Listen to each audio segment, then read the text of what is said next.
কলকাতা টিভিতে আপনাদের সকলকে স্বাগত। আপনাদের সঙ্গে রয়েছে আমি অঙ্ক। শুরু করছি 4টে 4 দিক। আজ কলকাতা বিশ্ববিদ্যালয়ে একটি অনুষ্ঠানে গিয়েছিলেন রাজ্যপাল সিভি আনন্দ বোস এবং সেখানে গিয়ে তৃণমূল ছাত্র পরিষদের বিক্ষোভের মুখে রাজ্যপাল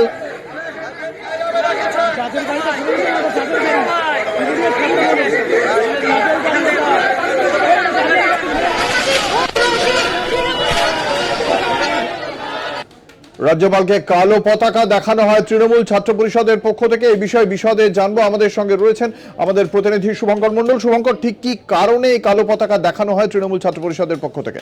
দেখো, জানিয়ে রাখি যে রাজ্যপালকে শুধুমাত্র আজকে নয়, এর আগেও একাধিক বিশ্ববিদ্যালয়ে কালো পতাকা দেখানো হয়েছে এবং তিনি যেহেতু বকলমে রাজ্যের যে বিশ্ববিদ্যালয় রয়েছে তার কিন্তু তিনি আচার্য এবং সেই ক্ষমতা বলে আজ কলকাতা বিশ্ববিদ্যালয়ের যে ডিগ্রি প্রদান অনুষ্ঠান, সেই অনুষ্ঠানে তিনি গিয়েছিলেন এবং সেখানে তাকে কালো পতাকা দেখানো হয়েছে তৃণমূল ছাত্র পরিষদের তরফ থেকে। কেননা তৃণমূল ছাত্র পরিষদের অভিযোগ যে রাজ্যপাল তথা আচার্য তিনি নিজের দায়িত্ব পালন করছেন না। কেননা সুপ্রিম কোর্টে রাজ্যের সঙ্গে উপাচার্য নিয়োগ নিয়ে যে সংঘাত, সেই সংঘাতের ক্ষেত্রে কিন্তু সুপ্রিম কোর্টের তরফ থেকে যে অবজারভেশন ছিল যে রাজ্যের বলে দেওয়া যে তালিকা, সেই তালিকা অনুযায়ী নিয়োগ করতে হবে উপাচার্যদের এবং সেই তালিকা রাজ্যের তরফ থেকে বলা যেতে পারে বিকাশ ভবনের তরফ থেকে পাঠানো হয়েছিল রাজ্যপালের কাছে, কিন্তু অনেক নামকে তিনি বাদ দিয়েছেন এবং কলকাতা বিশ্ববিদ্যালয়ের উপাচার্য তিনি যাকে নিয়োগ করেছিলেন শান্তা দত্ত, তার কার্যকালের মেয়াদ ইতিমধ্যেই শেষ হয়ে গিয়েছে বলেও অভিযোগ করেছে তৃণমূল ছাত্র পরিষদ। ফলত সেইখানে দাঁড়িয়ে আজকের যে অনুষ্ঠান তার কোনো যৌক্তিকতা নেই এবং এই উপাচার্য শান্তা দত্ত তিনি রাজ্যের বিশ্ববিদ্যালয়ে কাজ করে সেখান থেকে টাকা নিয়ে অভিযোগ উঠেছে প্রায় 9.5 লক্ষ টাকা নিয়ে তিনি রাজ্যপালকে দিয়েছিলেন রাজ্যের বিরুদ্ধে উপাচার্য নিয়োগের যে মামলা চলছে সুপ্রিম কোর্টে, সেই মামলা লড়ার জন্য।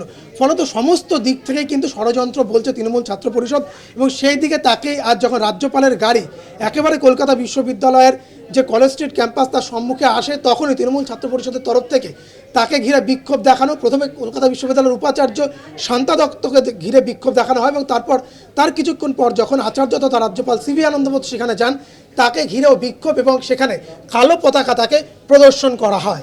শুভঙ্কর, রাজ্যপাল এই যে কালো পতাকা তাকে দেখানো হলো তার প্রেক্ষিতে তিনি কি বলেছেন, বা শান্তা দত্তর বিরুদ্ধে যে অভিযোগ তৃণমূল ছাত্র পরিষদের তারই বা কিভাবে মূল্যায়ন করেছেন?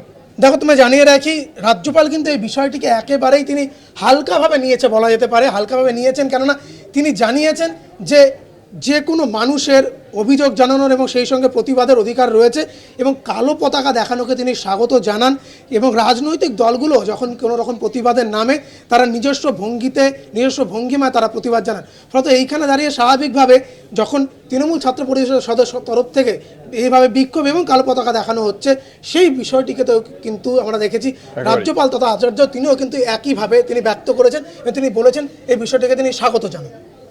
একেবারে রাজ্যপাল শুধুমাত্র একদিকে যেমন স্বাগত জানিয়েছেন, তার পাশাপাশি রাজ্যের উদ্দেশ্যে বা এই উপাচার্য নিয়োগ নিয়ে যে সংঘাত, সেই বিষয়টা নিয়ে রাজ্যপালের কি বক্তব্য? না, সেই বিষয়টি কিন্তু তিনি এড়িয়েছেন আজকে সেই বিষয়ে এবং সেই সঙ্গে সঙ্গে জানিয়ে রাখি আজ শুধুমাত্র সংবাদ মাধ্যমের সামনে নয়, তিনি যখন পোডিয়ামে বলছিলেন সেখানে কিন্তু তিনি জানিয়েছেন যে বাইরে থেকে অনেক ক্ষেত্রে দেখা যাচ্ছে কলকাতা বিশ্ববিদ্যালয়ের ভেতরে সমস্যা তৈরির চেষ্টা চলছে এবং সেটা বাইরে থেকে আসছেন এবং তিনি সেইখানে দাঁড়িয়ে অর্থাৎ সেই অনুষ্ঠান মঞ্চে দাঁড়িয়ে উপাচার্যকে বাহবা দিয়েছেন এই বলে যে শান্তা দত্ত অনেকটা বলা যেতে পারে নিজের কাজের মধ্যে থেকে সেই সমস্যাগুলোকে দূর করতে সচেষ্ট হয়েছেন এবং বলা যেতে পারে তিনি তাকে বাহবা দিয়েছেন এবং তাকে তার সাহস তিনি অনেকটাই বাড়িয়েছেন সেই মঞ্চ থেকে।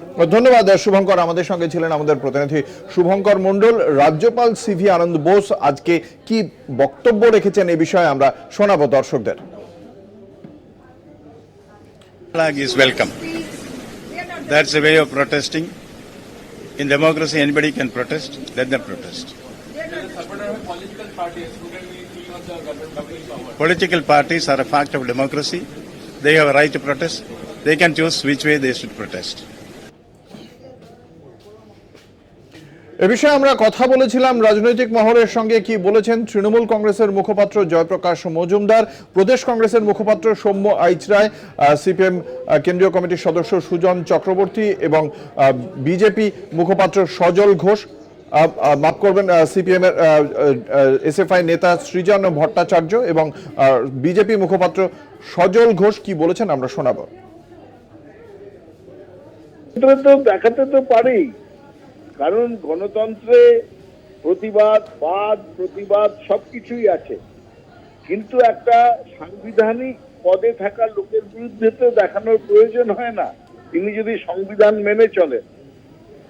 সাধারণত রাজ্যপাল বা রাষ্ট্রপতি এদের প্রতি কালো পতাকা তো দেখানো হয় না কোথাও। কেন প্রয়োজন হচ্ছে এই সাংবিধানিক পোস্টের লোকটির জন্য কালো পতাকা, সেইটা তাকে বুঝতে হবে। আয়নার সামনে দাঁড়াতে হবে নাকি, এবং আয়নার সামনে দাঁড়িয়ে ভাবতে হবে যে রাজ্যপালের মতন পদে থেকে আমি কেন রাজনীতি করছি। এই ভদ্রলোক তো চূড়ান্ত ভাবে রাজনৈতিক ব্যক্তিত্ব, বিজেপির হয়ে রাজনীতি করছেন এবং যেখানে নির্বাচিত সরকারকে তার সহযোগিতা করার কথা। কালো পতাকা রাজ্যপালকে দেখানো উচিত।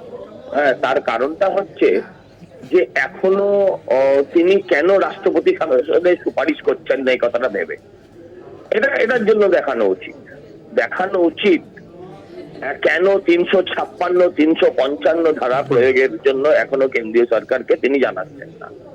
এই কারণগুলোর জন্য অবশ্য দেখানো যেতে পারে। আর তৃণমূল ছাত্র পরিষদে পুরো মালটাই মাথা থেকে পা অব্দি যার কালো, সে দেখাচ্ছে কালো পতাকা। অভিককে কালো পতাকা কে দেখাবে? অভিক কার লোক? এই তারপরে যেগুলো আছে কি নাম বলুন, সব নামও গুলিয়ে যায় এখন। কত কত বিরূপাক্ষ, সে কোন দলের লোক? অভিক দে কোন দলের লোক? শান্তনু সেন, নির্মল বাজি, এরা কোন কিসের প্রোডাক্ট? তো ওদেরকে কালো পতাকা না, ওদেরকে জনগণ অলরেডি কালো পতাকা দেখিয়ে দিয়েছে, যার ফলে ওরা গত 8-9 বছর কলেজে নির্বাচন করতে পারে না। এটা গণতান্ত্রিক দলের কথা, গণতান্ত্রিক একটা সংগঠনের কথা, যে যারা নিজেরা সরকারে ক্ষমতায় থেকে 8 বছর ভোট করতে পারে না, লোককে দেখাচ্ছে কালো পতাকা, হেলে ধরতে পারে না, কেউটে ধরতে। রাজ্য সরকার তার অনেক ব্যর্থতা আছে এবং রাজ্য সরকারের পরিচালনায় চলে অনেক কিছু। ছাত্রছাত্রীরা যদি সেটা না বোঝেন তাহলে তো মুশকিল। কিন্তু রাজ্যপালকে যদি দেখান কালো পতাকা, দেখাতেই পারেন, এটা গণতন্ত্রের একটা অঙ্গ। কিন্তু আমরা বলবো টিএমসিপি ছাত্র পরিষদের লোকেদের বা যারা যারা দেখাচ্ছেন ছাত্ররা, তারা বরঞ্চ এটা নিয়ে ভাবুক যে বাংলাটা কি করে চলবে। বাংলায় ছাত্রদের শিক্ষার পরে চাকরি বাকরি বাসস্থানের ব্যবস্থা করা, সেটার যে রাজ্য সরকারের কাজ, এবং মাথাপিছু রোজগার বৃদ্ধি করা, মানুষ যাতে ভালোভাবে থাকে সেটা দেখা। শুধু খামোখা রাজনীতিতে এইভাবে করে রাজ্যপালকে দেখানো যেতেই পারে, এটা নিয়ে কোনো বিষয় নয়। এটা লোক হাস্যকর ব্যাপার হচ্ছে না। কেন কালো পতাকা দেখিয়েছে, কিসের বিনিয়ম, আমি ঠিক ভালো বুঝলাম না। সরকারে তো তৃণমূল আছে, আর এই সমস্ত যা নিয়োগ টিয়োগ হয়, উপাচার্য এর আগে যিনি ছিলেন তার ক্ষেত্রে অজস্র বিনিয়মের অভিযোগ, কিন্তু তৃণমূলের লোক ছিলেন। এখন যে আছেন, তো এই সরকারি নিয়োগ তার সব করা আছে। তো রাজ্যপাল গেছেন ঠিকই, রাজ্যপালও খুব সুবিধের কিছু নন, এবং উনি অতীত অভিজ্ঞতা হচ্ছে উনি স্টান্টবাজিতে যতটা আগ্রহী, কাজের কাজ কিছু খুব একটা করেন না। কিন্তু নিজেরা সরকার থেকে নিজেরা খুব কালো পতাকা বিনিয়ম অনিয়ম দুর্নীতির জন্য আমি খুব বুঝলাম না আর কি। করেছে তৃণমূল ছাত্র পরিষদের এখন হাতে সময় কম, ওরা করেছে, হয়তো সময় বেশি, মাফ করবেন, ওরা ওইসব করেছে। পুজোর আগেই চাকরি প্রার্থীদের জন্য সুখবর। বৃহস্পতিবার সকালেই শুরু হয়ে গেল উচ্চ প্রাথমিকের নিয়োগের জন্য কাউন্সেলিং। আপনারা সকলেই জানেন আদালতে এর আগে 14,052 জন চাকরি প্রার্থীকে কাউন্সেলিং এর মাধ্যমে নিয়োগের কথা জানিয়েছিল। আমরা কথা বলবো, আমাদের সঙ্গে রয়েছেন আমাদের প্রতিনিধি সত্যসুন্দর ভট্টাচার্য। সত্যসুন্দর, মোট কতজনের কাউন্সেলিং আজকে এবং আগামীকাল হবে? পুজোর পরে কি কোনো দিনক্ষণ ঘোষণা করা হয়েছে? 14,052 জনের কথা প্রাথমিকভাবে বলা হয়েছিল, শেষ পর্যন্ত লক্ষ্যমাত্রা কি রাখা হয়েছে এসএসসির পক্ষ থেকে? কোথায় হচ্ছে এই সমস্ত বিষয় জানাও দর্শকদের। দেখো, ইতিমধ্যেই যে কাউন্সিলিং প্রক্রিয়া, সেই কাউন্সিলিং প্রথম পর্ব আজ শুরু হয়েছে স্কুল সার্ভিস কমিশন অর্থাৎ এসএসসির আচার্য ভবনে। সকাল থেকেই 144 জনকে আজকে ডেকে পাঠানো হয়েছিল। এই 144 জনের মধ্যে 123 জন হিন্দি মিডিয়ামের রয়েছে, এছাড়া তেলুগু মিডিয়ামের একজন রয়েছে, এরকম বিভিন্ন মাধ্যমে চাকরিপ্রার্থীরা রয়েছেন। তুমি জানো যে এর আগে আইনি জটিলতার কারণে কাউন্সিলিং হলে শেষ পর্যন্ত নিয়োগ হয়নি। 2014 সালে এই নিয়োগ বিজ্ঞপ্তি জারি হয় আপার প্রাইমারিতে, 5ম থেকে 8ম শ্রেণী পর্যন্ত। তারপর 2015 সালে পরীক্ষা হয় এবং তারপর কিন্তু মেধা তালিকা ক্ষেত্রে একাধিকবার হলেও কিন্তু তার নিয়োগ হয়নি। আজকে প্রথম দফার কাউন্সিলিং এবং আগামীকাল কাউন্সিলিং হবে এবং সেক্ষেত্রে ইতিমধ্যেই যারা কাউন্সিলিং করে বেরোচ্ছেন তারা বলছেন যে দীর্ঘ সময় তারা যে আইনি লড়াইয়ে চলছিলেন, তারা যে আন্দোলনে চলছিলেন চাকরির দাবিতে, সেই জায়গা থেকে আপাতভাবে তারা মনে করছেন জীবনের থেকে অনেকগুলো বছর ধরে চলে গিয়েছে, কিন্তু শেষ পর্যন্ত তারা আজকে চাকরির যে রেকমেন্ডেশন লেটার, সেই লেটার তারা হাতে পেয়েছেন। ইতিমধ্যেই তারা বিভিন্ন স্কুলে তারা পৌঁছবেন এবং সেখানে স্কুল কর্তৃপক্ষ এবং সেখানকার স্কুল কমিটির সঙ্গে বৈঠকের পরে তাদেরকে নিয়োগপত্র দেওয়া হবে, এমনটাই তারা আশা নিয়ে যাচ্ছেন।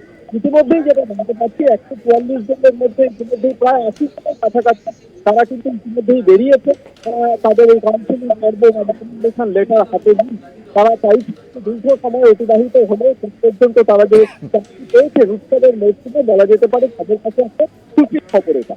একেবারেই ধন্যবাদ। আমাদের সঙ্গে ছিলেন আমাদের প্রতিনিধি সত্যসুন্দর ভট্টাচার্য। আজ থেকেই শুরু হল চাকরি প্রার্থীদের কাউন্সেলিং। কি বলছেন আজকে যারা কাউন্সেলিং এ গিয়েছিলেন আচার্য সদনে, তাদের কি বক্তব্য শোনাবো? অপেক্ষা করেছি, এখন ভালো লাগছে, অবশ্যই ভালো লাগছে। কোন স্কুলে? আমার বাড়ির কাছেই হয়েছে, ওয়াকিং ডিস্টেন্স, 10 মিনিটের মতন ডিস্টেন্স। 2015-তে দিয়েছিলাম, 9 বছর। 9 বছর ধরে 9 বছর তো বয়সটা বেড়ে গেল। হ্যাঁ, বেড়ে গেল তো, লস, অনেক লস আছে। শেষ পর্যন্ত চিন্তা ভাবনা করতে হবে জয়েন করা। চিকিৎসকদের কর্মবিরতি নতুন করে শুরু হয়েছে এবং এই বিষয়ে এই যে কর্মবিরতি লাগাতার চলছে, একদিকে রাজ্যে বন্যা পরিস্থিতির সঙ্গে পুজোর, এবং সেই বিষয়ে চিকিৎসকদের এই অবস্থান সম্পর্কে কিন্তু সিনিয়র যে চিকিৎসকরা রয়েছেন তাদের একাংশ কিন্তু ভিন্ন মত পোষণ করছেন এবং সে নিয়ে আলোচনা হচ্ছে জুনিয়র চিকিৎসকদের সঙ্গে সিনিয়র চিকিৎসকদের। এরই মধ্যে তাৎপর্যপূর্ণ টুইট করলেন বিশিষ্ট চিকিৎসক কুণাল সরকার। আমরা কথা বলবো, আমাদের সঙ্গে রয়েছেন আমাদের প্রতিনিধি দেবাশিস সেনগুপ্ত।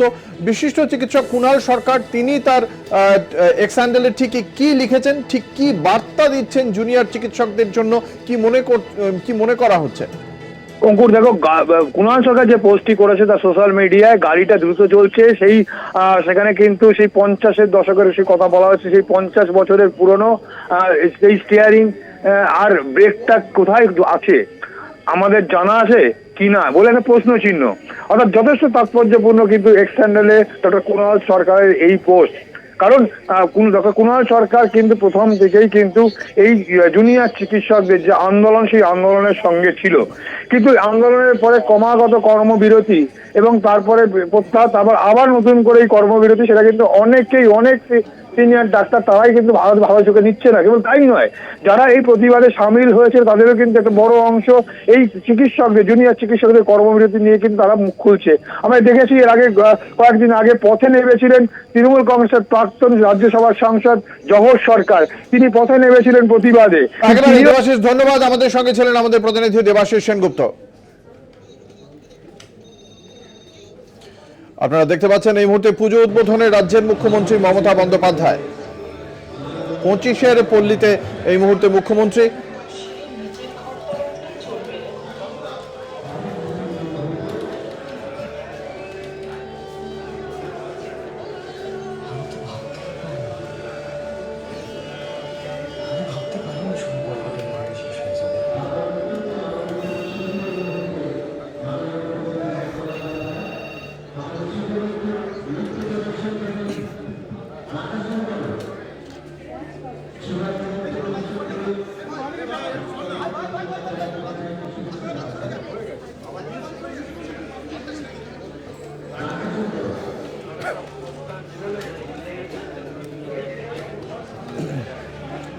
খিদিরপুর 25-এর পল্লীতে রাজ্যের মুখ্যমন্ত্রী মমতা বন্দ্যোপাধ্যায় পুজো উদ্বোধন করছেন তিনি। আজকে একাধিক পুজো উদ্বোধন কর্মসূচি রয়েছে মুখ্যমন্ত্রীর। বিকেল 3টে নাগাদ উত্তর কলকাতার টালা প্রত্যয়ের পুজোর উদ্বোধন করেন রাজ্যের মুখ্যমন্ত্রী। এই মুহূর্তে খিদিরপুরের 25-এর পল্লীতে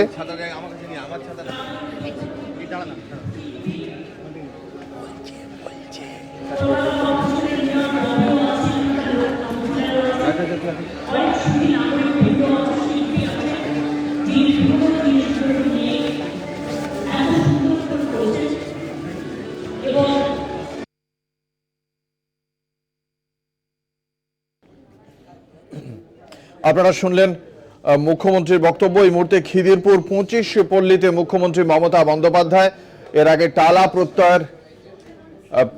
টালা প্রত্যয়ের পুজোর উদ্বোধন করেছেন মুখ্যমন্ত্রী।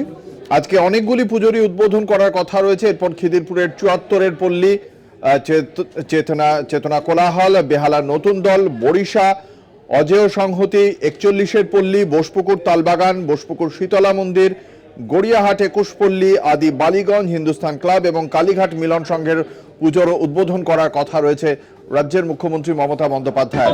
এই মুহূর্তে পুজো উদ্বোধনে তিনি উপস্থিত হয়েছেন খিদিরপুর 25 পল্লীতে।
যে খবরে আমরা নজর রেখেছিলাম, পুজোর মুখে এই যে চিকিৎসকদের কর্মবিরতি, তা নিয়ে এবার ভিন্ন মত পোষণ করেছেন ডক্টর কুণাল সরকার এবং তার যে তাৎপর্যপূর্ণ টুইট, সে বিষয়ে আমরা রাজনৈতিক মহলের প্রতিক্রিয়া নিয়েছিলাম। আমরা কুণাল সরকার, তাকে যখন জিজ্ঞাসা করা হয় এই টুইটের সম্পর্কে তিনি কি বলেছেন, আমরা প্রথমে শোনাবো দর্শকদের।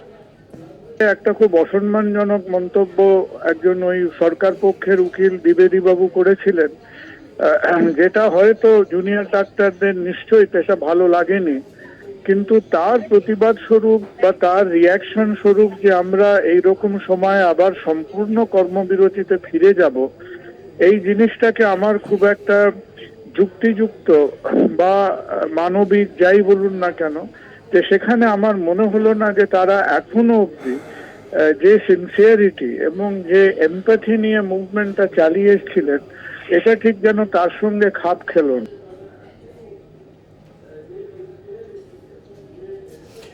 এই বিষয়ে আমরা কথা বলেছিলাম তৃণমূল কংগ্রেসের মুখপাত্র অরূপ চক্রবর্তীর সঙ্গে, শোনাবো তাঁর প্রতিক্রিয়া। এই কুণাল সরকার এই জুনিয়র ডাক্তারদের আন্দোলনের অন্যতম চিফ অ্যাডভাইসার প্রথম দিন থেকে। এই কুণাল সরকার একটার পর একটা ফেক পোস্ট তিনি শেয়ার করেছেন, তার ফলে সমাজ মাধ্যমে একটা নেগেটিভ ভাবমূর্তি প্রচারিত হয়েছে। আজকে যখন সুপ্রিম কোর্ট পরিষ্কার বলেছে জুনিয়র ডাক্তারদের যোগদান করতে হবে, তারপরেও যখন জুনিয়র ডাক্তাররা যোগদান করছেন না, অথচ তাদের আইনজীবী ইন্দিরা জয়সিং সুপ্রিম কোর্টে লিখিতভাবে জানিয়েছেন যে জুনিয়র ডাক্তাররা সব ধরনের পরিষেবার কাজে যোগদান করেছে, তো খুব স্বাভাবিকভাবেই এটা কন্টেম্প্ট অফ কোর্ট। পরবর্তী শুনানি সুপ্রিম কোর্ট এটা ভালো চোখে দেখবে না, এটা বুঝতে পেরেছে বলেই এখন সুর করে রোল ব্যাক করার চেষ্টা করছেন তারা। নিয়ে নেব একটা ছোট্ট বিরতি, সঙ্গে থাকুন।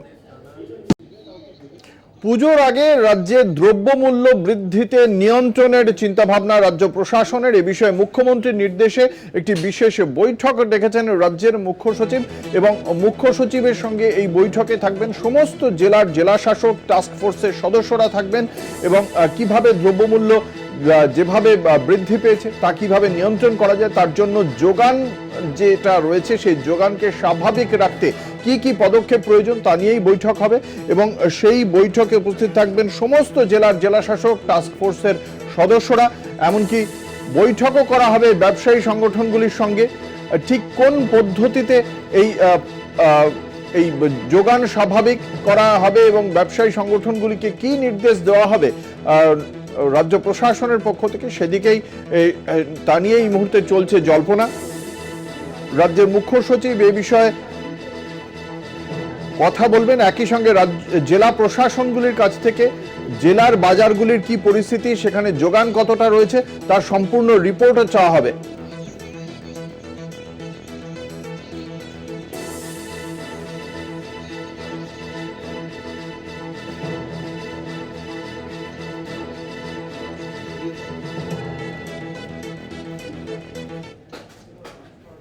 পুজোর চাঁদা নিয়ে এবার জুলুমবাজির অভিযোগ। উত্তর 24 পরগনার আগরপাড়ার ঘটনা, সেখানে একটি ক্লাবের বিরুদ্ধে এই অভিযোগ যে আবাসনে ঢুকে যে সমস্ত আবাসিকরা রয়েছেন সেই আবাসিকদের মারধর করার অভিযোগ। সেই ছবি এই মুহূর্তে আপনারা দেখতে পাচ্ছেন কলকাতা টিভির পর্দায়, সিসি ক্যামেরায় উঠে গিয়েছে সেই ছবি। যে স্থানীয় যে ক্লাব রয়েছে সেই ক্লাবের পক্ষ থেকে ক্লাবের সদস্যরা ওই আবাসনে যান এবং আবাসিকদের মারধর করেন, তারা ভাঙচুর করেন ওই আবাসনের বেশ কিছু জিনিসপত্র।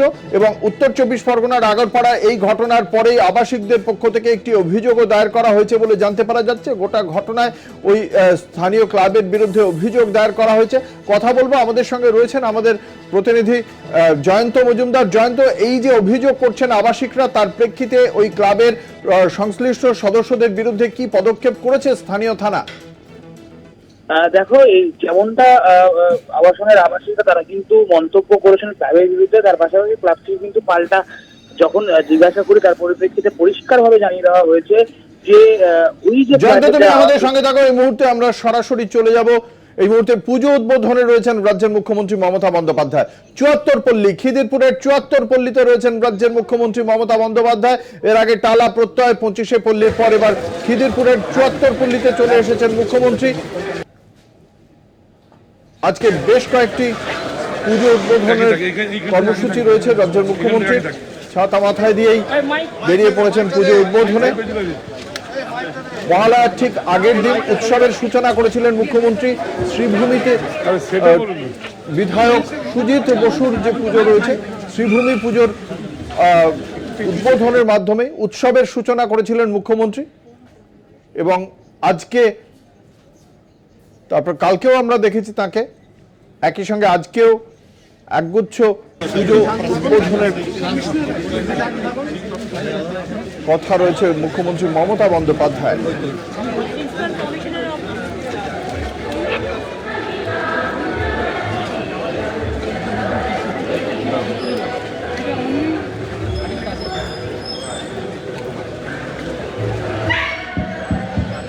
প্রিন্সিপাল কমিশনার অফ কাস্টমস, আমার ধর্মগুরুরা, ফাদার,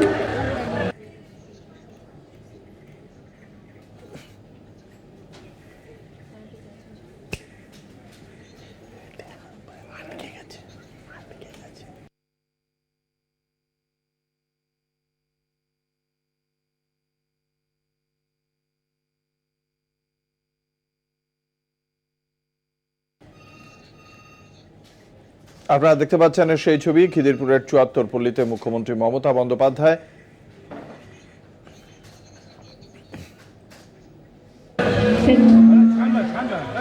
এবং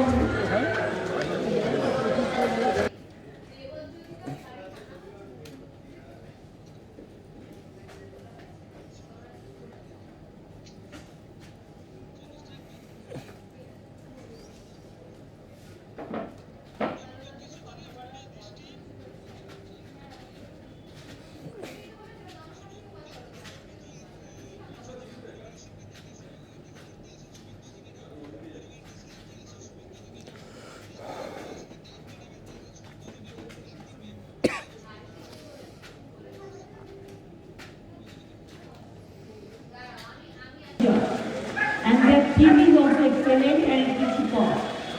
And now they got with the best award also. They took part in the carnival also. মনস্বতালাই বলি, সব ধর্মের সব সম্প্রদায়ের মানুষ, সব বর্ণের মানুষ একসাথে সব ধর্মে অংশগ্রহণ করেন এবং এইটাই হচ্ছে সংহতির মিলন তীর্থ এবং সংহতির কবিতীর্থ। আগে নাম ছিল কবিতীর্থ কনস্টিটিউয়েন্সি। বাবুবাগান পুজো করেছে, আমি কালকে উদ্বোধন করে এলাম। পুজোটার থিমই হচ্ছে কবিতীর্থ। তা আমি বললাম তোমরা কবিতীর্থটাকে ধার দিয়ে দিও।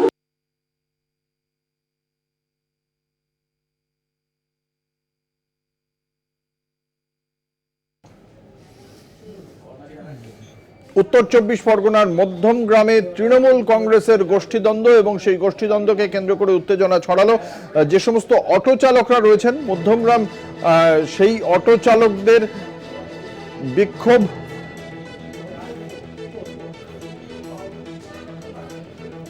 চৌদ্দ নম্বর ওয়ার্ডে কাউন্সিলরকে ঘিরে বিক্ষোভ অটো চালকদের। তৃণমূল কাউন্সিলর দাদাগিরি চালাচ্ছেন এমনটাই অভিযোগ করেছেন 14 নম্বর ওয়ার্ডের অটো চালকরা। অটো থেকে চাবি কেড়ে নেওয়াকে ঘিরেই গোলমালের সূত্রপাত বলে জানতে পারা যাচ্ছে। আমাদের সঙ্গে রয়েছেন আমাদের প্রতিনিধি ভক্তি দে। ভক্তি, ঠিক কি জানতে পারা যাচ্ছে? অটো চালকদের সুনির্দিষ্ট অভিযোগ কি? দেখো, অটো চালকদের অভিযোগ, যে রুট দিয়ে তারা প্রতিদিন গাড়ি চালায়, সেই গাড়ি যারা যখন চালাচ্ছিল সেখানে সেক্রেটারি খোদ গাড়ি চালাচ্ছিল। ওই অটো ইউনিয়ন যে সেক্রেটারি আছে, রুট সেক্রেটারি, সেই সময় স্থানীয় কাউন্সিলর সুশান্ত রায় তাকে আটকায় এবং বলে এই রাস্তা দিয়ে গাড়ি তুমি নিয়ে যাবে না। তখন ও বলে আমরা তো এই গাড়ি চালাচ্ছি এখান থেকে কয়েক বছর হলো। তারপর অভিযোগ সুশান্ত রায় দাদাগিরি করে, তাকে মারমুখে মারধর করে, চাবি নিয়ে নেয়। তারপর দেখা যায় মধ্যমগ্রাম বারাসাতে বিভিন্ন অটো ইউনিয়ন তৃণমূলের তারা তার বাড়িতে এসে বিক্ষোভ দেখায়, তাকে মারতে যায় এবং সুশান্তর অভিযোগ তাকে মারধর করা হয়েছে।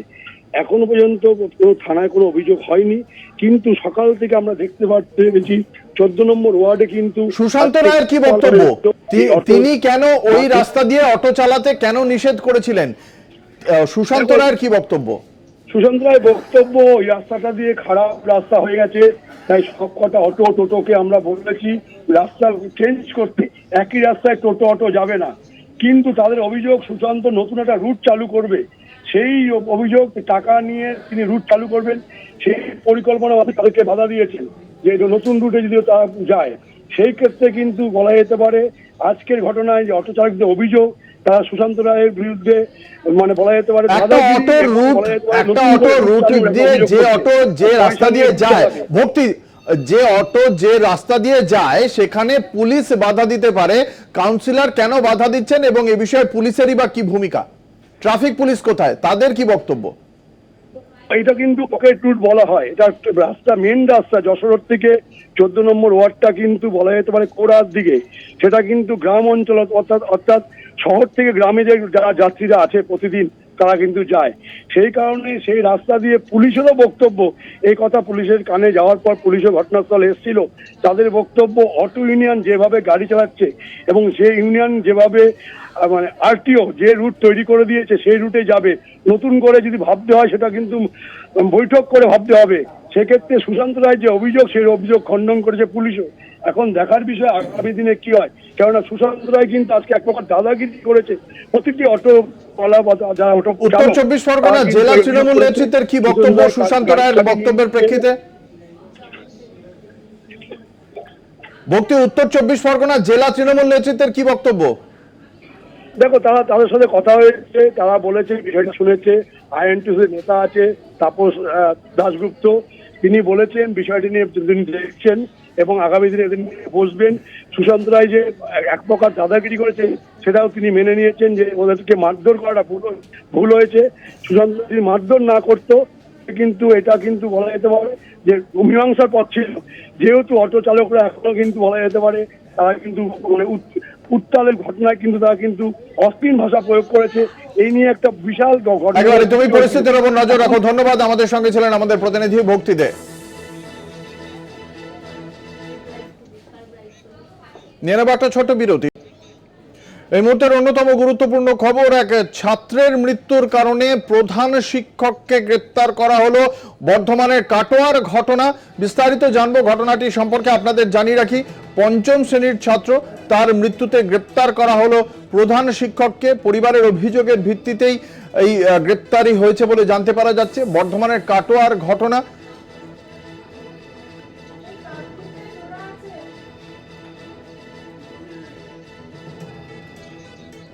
আমাদের সঙ্গে রয়েছেন আমাদের প্রতিনিধি চন্দন সেনগুপ্ত। চন্দন, ওই ছাত্রের মৃত্যুর কারণে কি কারণে প্রধান শিক্ষককে কেন গ্রেপ্তার করা হলো?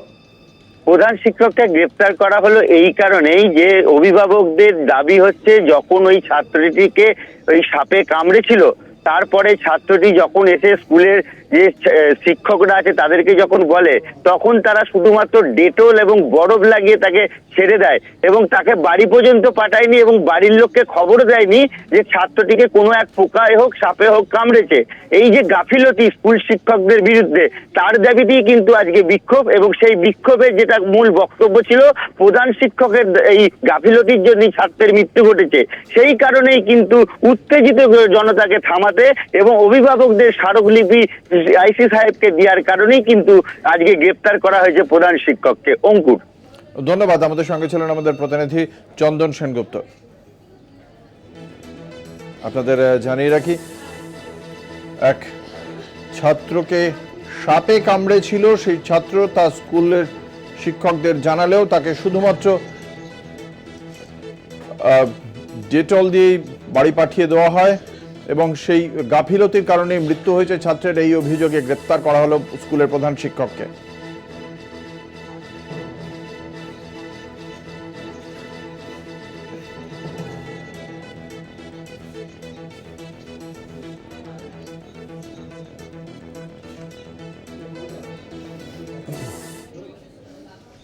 দক্ষিণ চব্বিশ পরগনার কাকদ্বীপে মৎস্যজীবীর মৃত্যুর ঘটনা, এবং সেই মৃত্যুর ঘটনায় পরিবারের সঙ্গে সাক্ষাৎ করতে গেলেন রাজ্যের বিরোধী দলনেতা শুভেন্দু অধিকারী।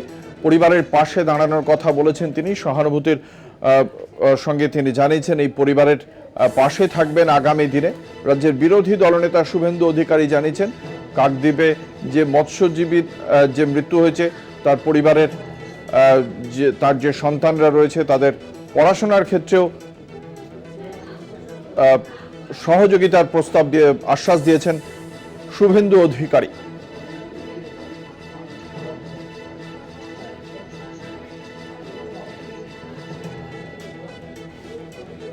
কথা বলবো, আমাদের সঙ্গে রয়েছেন আমাদের প্রতিনিধি মানস প্রধান। মানস, আজ বিরোধী দলনেতা কাকদ্বীপের ওই মৃত মৎস্যজীবীর পরিবারের সঙ্গে গিয়ে ঠিক কি আশ্বাস দিয়েছেন? দেখো অঙ্কুরদা, তোমাকে প্রথমে বলে রাখি, মৃত যে 9 জন মৎস্যজীবী পরিবারে যে মারা গেছিল তাদের বাড়িতে আজকে বিরোধী দলনেতা আছে কাকদ্বীপের শ্রী শ্রী রামকৃষ্ণ গ্রাম পঞ্চায়েতের মাইতিচক এলাকায়। ওখানে গিয়ে 1 লক্ষ টাকা চেক দেয়। তার পাশাপাশি তাদেরকে দুর্গাপুজোর কিছু যে পোশাক ও কিছু যে সামগ্রী তুলে দেয়। এর পাশাপাশি ওই এলাকারই একজন তৃণমূলের যুব এসে বিরোধী দলনেতা বেরিয়ে আসে, তাকে এখন বলে যে এখন রাজনীতি করতে এসেছেন, সেই নিয়ে একটু বিতর্ক হয় দুজনের মধ্যে। কিন্তু যে এই বিষয়ে যে বিরোধী দলনেতা বলছেন যে আমি এসব আমি রাজনীতি করতে আসি না, আমি কোনো ফ্ল্যাগ নিয়ে আসতাম। এর পাশাপাশি বলি তোমাকে যে এই যে মৎস্যজীবী মৃত যে মৎস্যজীবী পরিবার তারা চাইছে যে আমরা এখন দল দেখছি না, আমাদের কাছে যে বা যা সাহায্য করছে তাতেই আমরা খুশি, কিন্তু আমরা এরা হচ্ছে কোনো দল করতে আসেনি। অঙ্কুরদা, একেবারেই ধন্যবাদ। আমাদের সঙ্গে ছিলেন আমাদের প্রতিনিধি মানস প্রধান। আপনাদের জানিয়ে রাখি, এই মুহূর্তে রাজনৈতিক দলমত নির্বিশেষে সবার আগে প্রয়োজন সাহায্য। সেই আর্থিক সাহায্য পেয়ে এই মুহূর্তে খুশি মৃত মৎস্যজীবীর পরিবার। পঞ্চায়েতকে ভিডিওকে এটা করতে হবে, যদি না করেন আমরা আমাদের পক্ষ থেকে করব সেটা সরকার।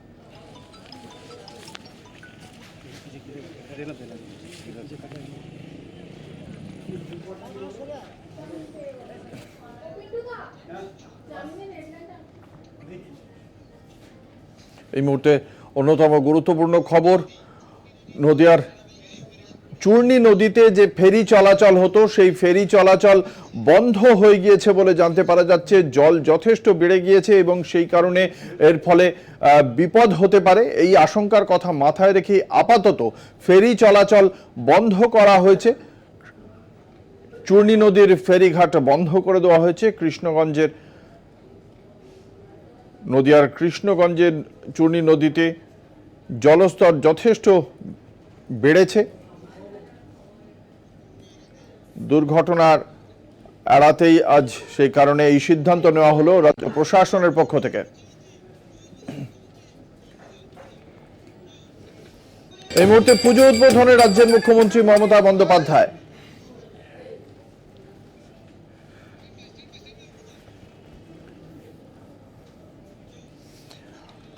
এই মুহূর্তে আপনাদের জানিয়ে রাখি, এর আগে আলিপুর সর্বজনীনে ছিলেন রাজ্যের মুখ্যমন্ত্রী মমতা বন্দ্যোপাধ্যায় এবং এর আগে তিনি টালা প্রত্যয় দিয়ে তার পুজো উদ্বোধন শুরু করেন। তারপরে আজকে আমরা তাকে দেখেছি খিদিরপুরের 25 পল্লীতে, তারপর খিদিরপুরের 74 পল্লীতেও গিয়েছিলেন। এই মুহূর্তে আলিপুরে রয়েছেন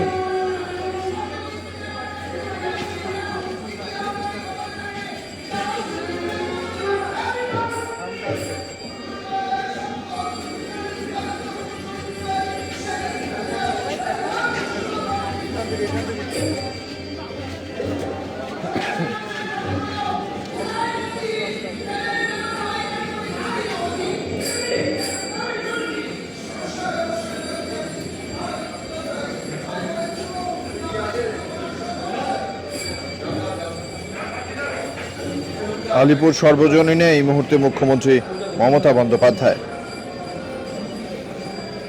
এছাড়া আজ দক্ষিণ কলকাতার আরো একগুচ্ছ পুজোর উদ্বোধন করবেন মুখ্যমন্ত্রী।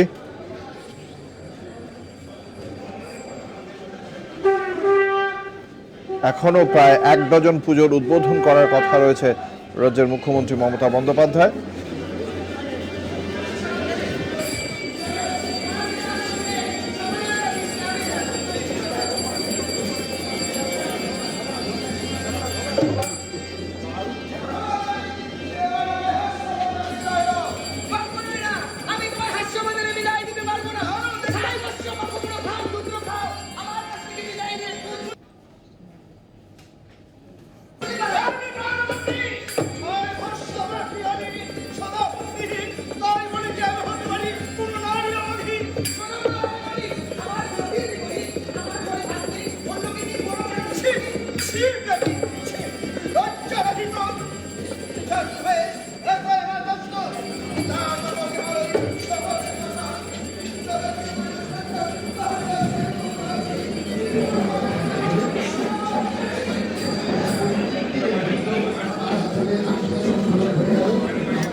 বৃষ্টি মাথায় নিয়েই উদ্বোধনে বেরিয়ে পড়েছেন রাজ্যের মুখ্যমন্ত্রী।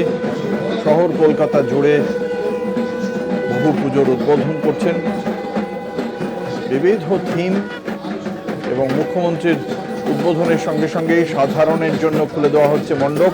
ফলে আজকে দক্ষিণ কলকাতার বেশ কয়েকটি গুরুত্বপূর্ণ পুজো মণ্ডপে যে ভিড় বাড়তে শুরু করবে, আজকে থেকেই যে দর্শক সেখানে পৌঁছে যাবেন তা এক কথায় বলাই বাহুল্য। পুজোটা করে এবং শিল্পী সেও আমার খুব পরিচিত, খুবই ভালো হয়েছে মাতৃপ্রতিমা এবং আইডিয়া। আমি আপনাদের সকলকে শুভ অভিনন্দন জানাচ্ছি। যদিও বৃষ্টি হচ্ছে, প্রচন্ড বর্ষা, তার মধ্যে আমাকে বর্ষার মধ্যেই প্রোগ্রাম করতে হচ্ছে এবং আরো অনেক প্রোগ্রাম আছে, অনেক জায়গায় যেতে হবে। আপনাদের অনেক সবাইকেই আমার অনেক অনেক শুভকামনা এবং শুভেচ্ছা থাকবে। ভালো থাকুন, সুস্থ থাকুন, মা সকল।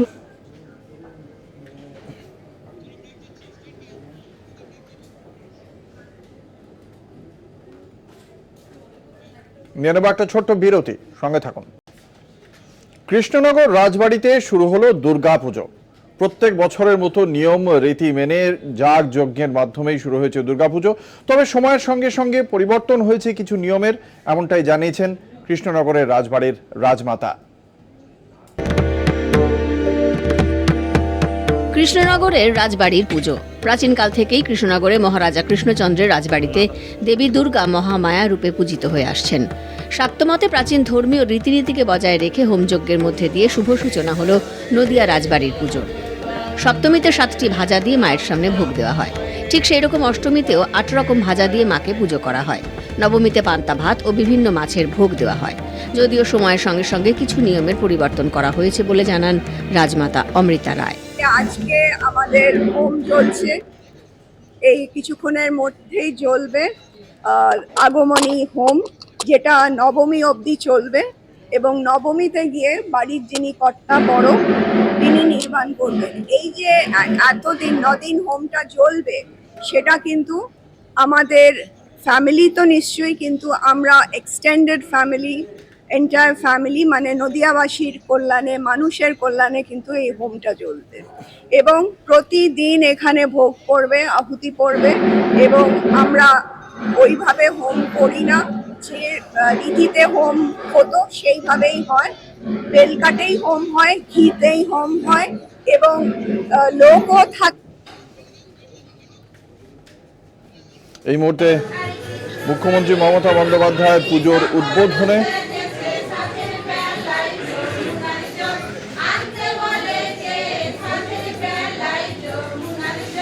এই মুহূর্তে তিনি রয়েছেন চেতনা কোলাহল দুর্গোৎসব কমিটির পুজো প্রাঙ্গণে রয়েছেন মুখ্যমন্ত্রী মমতা বন্দ্যোপাধ্যায়। চেতনা কোলাহল দুর্গোৎসব কমিটির পুজো প্রাঙ্গণে রয়েছেন মুখ্যমন্ত্রী। বরাবরই আঁকতে ভালোবাসেন এবং সেখানেও রং তুলি হাতে নিয়ে নিয়েছেন মুখ্যমন্ত্রী।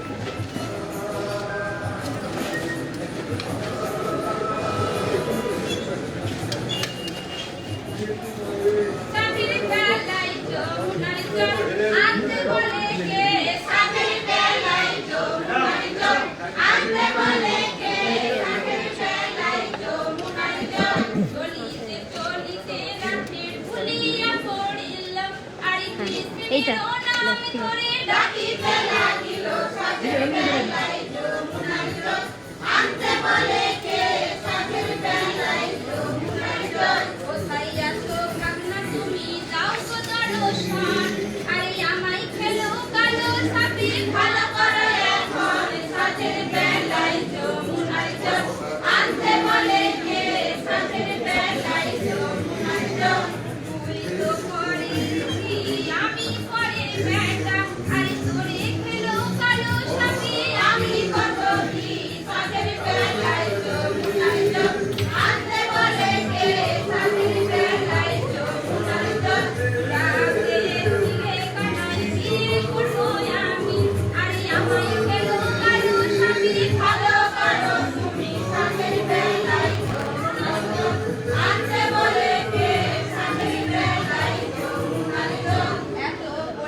এখন এই পর্যন্তই। দেখতে থাকুন কলকাতা টিভি, রাত দিন 7 দিন।